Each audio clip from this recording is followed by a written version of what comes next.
Hey there, Magic players. Barry White here from MagicUntapped.com and Magic Untapped right here on YouTube. I know you probably have tons of cards in your Magic the Gathering collection, but I don't think you know the trivia of all of them. So here are 10 Magic the Gathering card facts you might not know about cards you might have in your collection.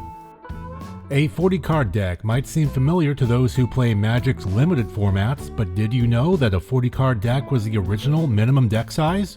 And believe it or not, there were no maximums as to how many of a single card you could have in that deck. The idea behind these early rules was that there was no way a single player would own that many cards, and a 40-card deck size would allow them to easily play the cards they did have. How times have changed. Staying with the early days of Magic the Gathering, did you know that all of the flavor text for Arabian Nights, the collectible card game's first ever expansion, was done in a single night? Beverly Salling, the original head editor at Wizards of the Coast, was given the task the evening before the set was to be sent to printers. Armed with not one, but two different versions of the book 1001 Arabian Nights, she looked up all the flavor text of the set and assigned it to the set's cards, all in one night. Speaking of flavor text, typically when cards share the same flavor text, it's because it's a word-for-word reprint of the same card. That's not the case with the card Achroma's Memorial, however, which shares the same exact flavor text as the original Achroma Angel of Wrath card from Legions, save for the attribution, of course. Just like baseball cards back in the day, Magic the Gathering cards almost came packaged with sticks of bubblegum. This was for the set Unglued 2, which never saw print.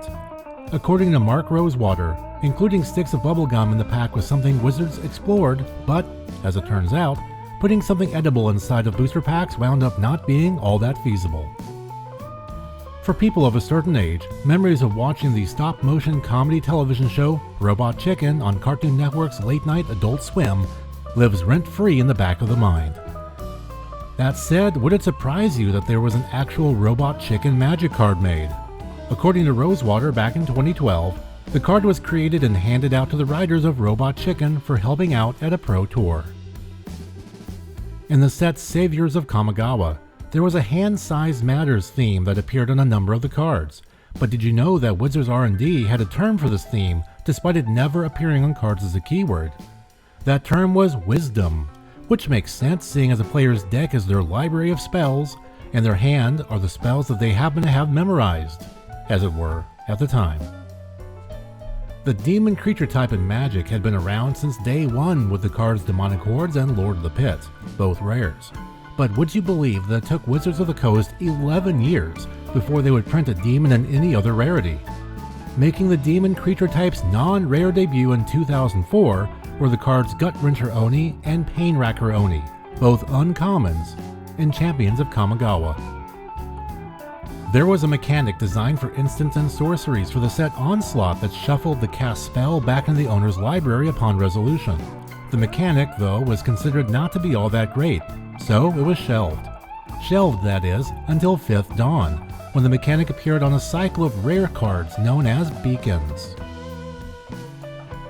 Speaking of trivia from the Mirrodin block, did you know that the powerful and versatile modular mechanic was inspired by cards from roughly 8 years prior? If you somehow guessed that modular was inspired by the Chimera artifact creatures from Visions, you'd be right. You'd probably also have enough time to take up a second hobby. And finally, there was a card that appeared in Mirrodin that was initially designed for the 1997 set Tempest. That card is Mindslaver, which lets you control a target player's next turn on their behalf. That ability was supposed to be on a card called Helm of Possession, but due to rules issues at the time, the card was redesigned to control a creature instead of a player. By the time Mirrodin came out, the rules issue was figured out, and the ability finally got to see print. Thank you very much for watching. If you like this video, please click that like and subscribe button. We also have a tip jar on Patreon if you would like to support the channel that way.